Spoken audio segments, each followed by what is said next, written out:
Hello, friends. This is Darren Hayes of Pigskin.com. Before we take you to your favorite Sports History Network show, just want to tell you a little bit about some merch that you can pick up that represents your favorite SHN podcast. So far, there's t-shirts, coffee mugs, and even books from some of the authors that do podcasts right here on SHN. Who could buy something better than that, than have the history right from the gentleman that you hear talking about it? But we also are adding things each and every day. And where's that store, may you ask? Well, it's at SportsHistoryNetwork.com. Up at the top, there is the SHN merch button. Click on that. It'll take you right to the store, and you can be representing your favorite podcast and show the world that, hey, on the swag that I'm using, it's the headquarters of sports yesteryear, Sports History Network, and my favorite podcaster, the Sports History Network store. Shop there today. The crowd for the Cows' 1940 home opener went in with high spirits to watch their team play. What they didn't realize is they were invited to a birthday party, won by their opposition, who was the birthday boy, and he made their cheers were all but dismissed as the opposing All-American player struck them with awe. The young halfback at an away game heard the roar of the crowd. We remember those instances of great sports moments by the gifted participants at just the right moment in time. This is a presentation from which those great moments in sports history are revived. Come listen to the roar of the crowd presented by Pigskin Sports.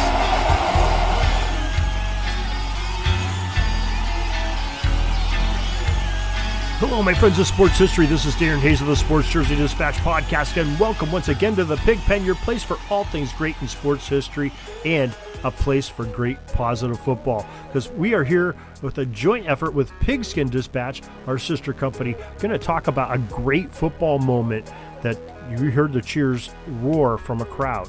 But before we get to that, just want to let you know here at Pigpen Sports that we have you covered. We're going to tell you everything that's going on day by day. We have a newsletter that comes out each and every morning, 6:30 a.m.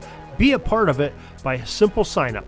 Go to the show notes of this very podcast or go to pigskindispatch.com or jerseydispatch.com. At the top, it says email subscriber. In that email, you'll find out everything it's releasing on both websites, both podcasts and our audio drama, Orville Mulligan, Sports Writer, as soon as everything comes from there, as well as many items from the great people over at SportsHistoryNetwork.com, where there's 30 different podcasters bringing you their all. So make sure you join our newsletter right now while you're listening to this podcast. Now let's get into our Roar of the Crowd episode for this September 28th. In the scene on September 28, 1940, in Berkeley, California, where the University of Michigan Gritters traveled to play their first game of the new season. 35,000 fans packed Memorial Stadium to watch their California Golden Bears kick off their football year as well. It was dubbed as an intersectional game for both teams, sort of a warm-up against a quality opposition to ready each other for league play in their respective leagues, which would soon commence. Michigan had a young man in their backfield that was celebrating his 21st birthday. He wore number 98 on his jersey, kind of odd for a running back in this era, but remember back then they didn't have the numbering restrictions, and his name was Tom Harmon. Well, Tom Harmon led the nation in scoring and was a consensus All-American the prior year, 1939. So the Golden Bears went into the game knowing what they had to contend with. They knew who they had to stop in the Michigan offense. But what Cal may not have realized was that Harmon would bring the birthday party on his 21st birthday to the field that day. The guest of honor at this celebration, the elusive back was blowing by the defenders like candles on a birthday cake. He took the opening kick off the distance, starting his work of scoring just 15 seconds into the contest. The legendary Wolverine had one of the finest collegiate days with runs of 72, 86, and 94-yard touchdowns just in the first half of play. Harmon's second touchdown may have topped the first one, as the Cal punt sailed over his head there in the first quarter, hit the ground, and as the returner raced back to scoop it up, the Los Angeles Times describes it in the next morning's edition as, quote, like a flash, he swooped and spun through the open field for 70 yards and a score, end quote. Could anyone stop number 98 of Michigan this day? Cal fans were getting frustrated, I'm sure, watching Harmon run through their befuddled defense like a bowling ball goes through a wet paper bag. There may be one way to stop him, though. At least that's what one thought of a fella in the stands, which the Los Angeles Times in that same article described as, quote, a bald-headed coatless man, later found to be a guy named Bud Brennan. Now, Brennan, a fan at Memorial Stadium during Harmon's 86-yard scamper to pay dirt, raced out of the stands to become the 12th man in the defense of Cal's goal line. The spectator crunched down, ready to make a tackle, and having seen enough of Michigan's backs' heroics on the afternoon, attempted to tackle Harmon at the 3-yard line. The strategy failed too, as Harmon easily put a move and evaded and scurried past Brennan into the end zone.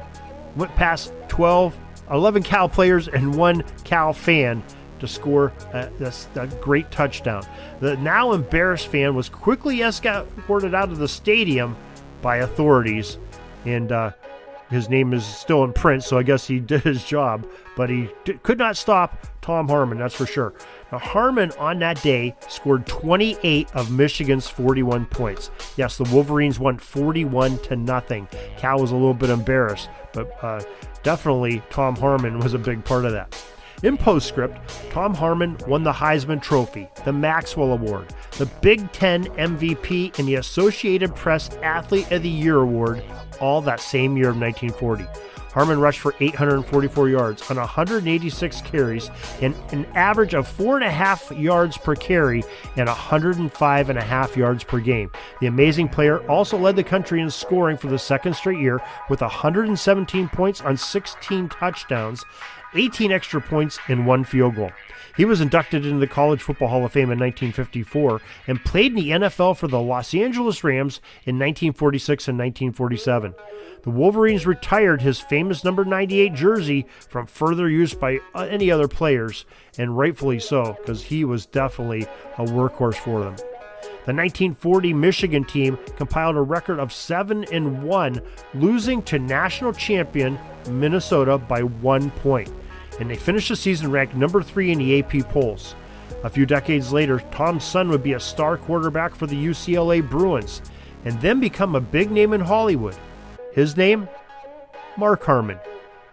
And that's your football history for today. And Tom Harmon definitely heard the roar of the crowd, maybe heard some boos there in Cal, but would definitely put the crowd in awe.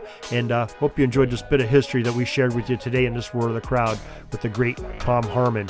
On his birthday, September 28th, he did this amazing feat of genius. So hope you'll join us next time when we have more of the roaring crowds, but join us each and every day, because Pigpen Sports, we're bringing you at least one podcast every day and multiple articles to find your favorites. PigskinDispatch.com and JerseyDispatch.com. And don't forget, SportsHistoryNetwork.com. You can find our podcast, plus the others of some 30 other podcasters that are just bringing you their heart's delight in great sports history. So till tomorrow, everybody, have a great sports history day. Football history we have today, folks. Join us back tomorrow for more of your football history. We invite you to check out our website, PigskinDispatch.com, not only to see the daily football history, but to experience positive football with our many articles on the good people of the game, as well as our own football comic strip, Cleat Marks Comics. PigskinDispatch.com is also on social media outlets, Facebook, Twitter, Instagram, and don't forget the Pigskin Dispatch YouTube channel to get all of your positive football news and history. Special thanks to the talents of Mike and Gene Monroe, as well as Jason Neff for letting us use their music during our podcast. This podcast is part of the Sports History Network, your headquarters for the yesteryear of your favorite sport. You can learn more at sportshistorynetwork.com.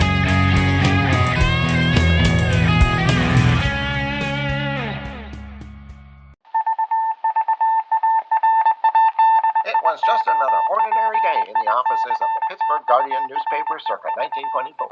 But for Marla Delft, assistant editor, everything was about to change.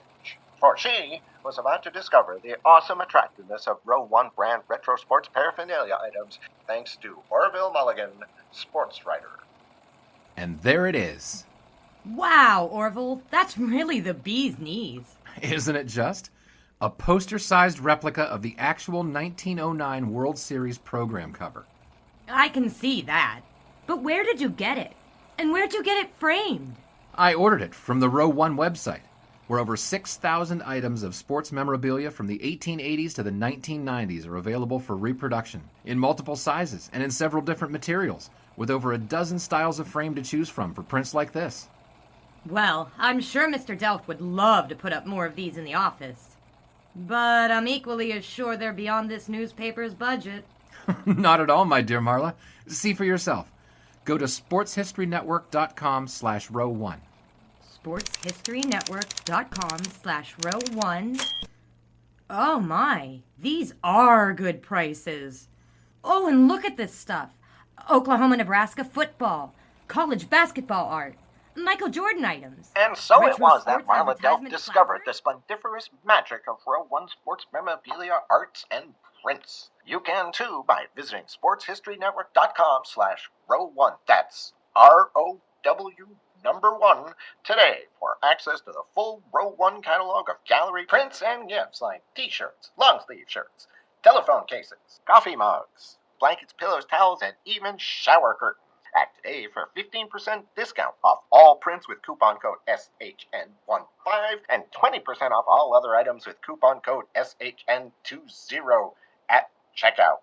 And keep your dial locked to the Sports History Network for the exciting chronicles of the 1920 sports world in Orville Mulligan, Sports Writer. Coming soon.